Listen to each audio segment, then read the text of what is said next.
हमारे भारत की राष्ट्रभक्ति के लिए, राष्ट्र प्रेम के लिए, आक्रांताओं के विरोध के लिए और हमारे ऊपर जो लंबे समय तक भारत ने जो दंश झेला है पराधीनता का, आक्रांताओं का, उनके लिए, देश के लिए राष्ट्रभक्ति की एक किरण के रूप में ये मूर्ति निश्चित रूप से संदेश देने का काम करती रहेगी। तरीके से कन्नौज, आजमगढ़ और रामपुर जहाँ हमेशा बताया गया साइकिल चलती थी, कमल कभी खिला नहीं।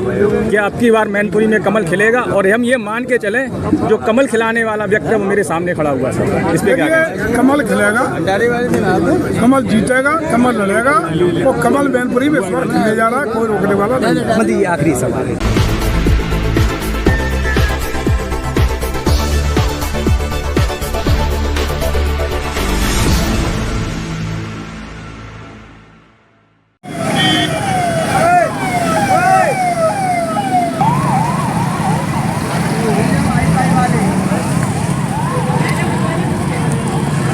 आशीर्वाद दे रहे हैं पंचायत अध्यक्ष अंग वस्त्र धीरे धीरे तुम भाई जगह आइए पहनाएंगे। मिले ही नहीं यार देख ले साहब, देख ले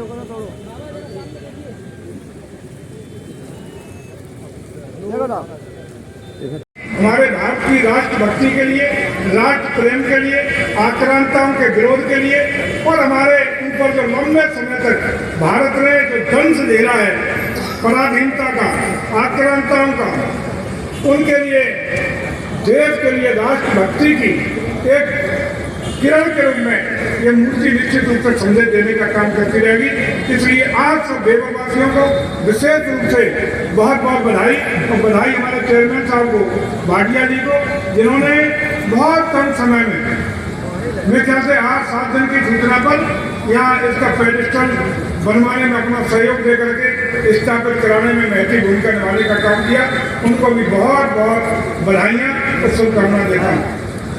वैसे भी बेवर की धरती क्रांतिकारियों की धरती है। क्रांतिकारी पहले भी रहे, इतिहास हमेशा रहा, लेकिन हमने तो देखा, आजमाया है।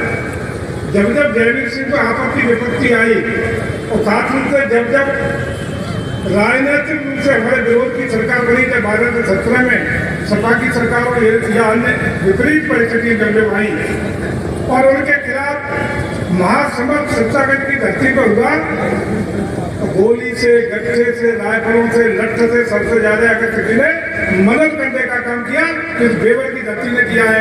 इसलिए बेवर के पर मैं हृदय से आभार प्रकट करता हूँ, मैं आभार प्रकट करता हूँ, आपका हृदय से अभिनंदन करता हूँ, वंदन करता हूँ और आपको आश्वस्त करता हूँ। मैनपुरी जनपद में 2-2 बार पहले एमएलए गिरोह में बनाया, 10 साल का सूखा पड़ा और सूखे के बाद तीसरी बार एमएलए भी मैनपुरी की धरती से लेके आप लोगों ने एमएलए बनाकर हम लोगों को प्रदेश के विधानसभा में भेजने का काम किया है। ये इस एहसान को हम लोग भूलने वाले नहीं है। अगर आप एमएलए नहीं बनाते तो प्रदेश सरकार में मंत्री तो बाहर का बेटा था, कहाँ का मंत्री बन जाते? ये सब कृपा आपकी है और हम लोग उस कृपा को कभी भूलेंगे नहीं। और आपको विश्वास दिलाते हैं, मैनपुरी जनपद की बात हो या विशेष रूप से बेवर की बात हो, बेवर के मान, सम्मान, विकास, स्वाभिमान के लिए जयवीर सिंह के एक खून की जरूरत होगी। जयवीर सिंह आपके साथ कंधे से कंधा मिलाकर के पूरी ताकत देने का काम करेंगे, आपके साथ खड़े हैं। भारत की विरासत को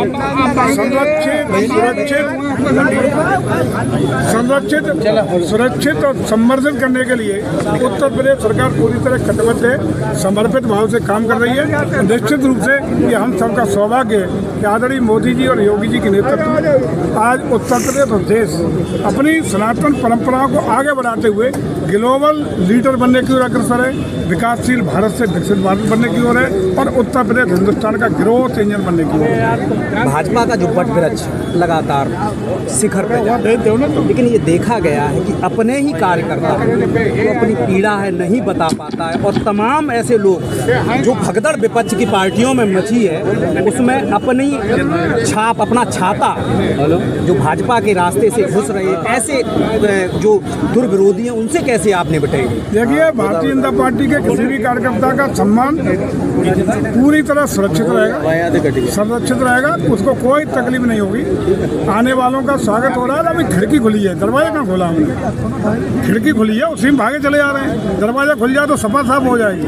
नहीं, सपा तो साफ, वो अलग बात रही, लेकिन मंत्री जी दिक्कत हमारे कार्यकर्ता का सम्मान पूरी तरह सुरक्षित रहेगा, किसी को भी सम्मान में कमी नहीं आने दी जाएगी, आप निश्चित रहिए। मैनपुरी की बात कर लें, तमाम बार हुआ लोकसभा चुनाव में कहाँ चूक रह जाती है जो कमल खिलने इस में। बार 80 की 80 जब हैं तो मैनपुरी भी शामिल है उसमें। लेकिन ये तो वादा पिछली बार भी किया था, 2014 में था, आंधी थी, 19 में बड़ी आंधी आई है, अब 2024 का दौर आ गया है। इस बार इंतजार करिए सर। पूरा जिस तरीके से कन्नौज, आजमगढ़ और रामपुर, जहाँ हमेशा बताया गया कि साइकिल चलती थी, कमल कभी खिला नहीं, क्या आपकी बार मैनपुरी में कमल खिलेगा? और हम ये मान के चले जो कमल खिलाने वाला व्यक्ति वो मेरे सामने खड़ा हुआ सर, इस पे क्या कहें? कमल खिलेगा, कमल जीतेगा, कमल लड़ेगा, और कमल मैनपुरी में इस बार खिले जा रहा है, कोई रोकने वाला नहीं। मतलब ये आखिरी सवाल है। दोनों लगा दो।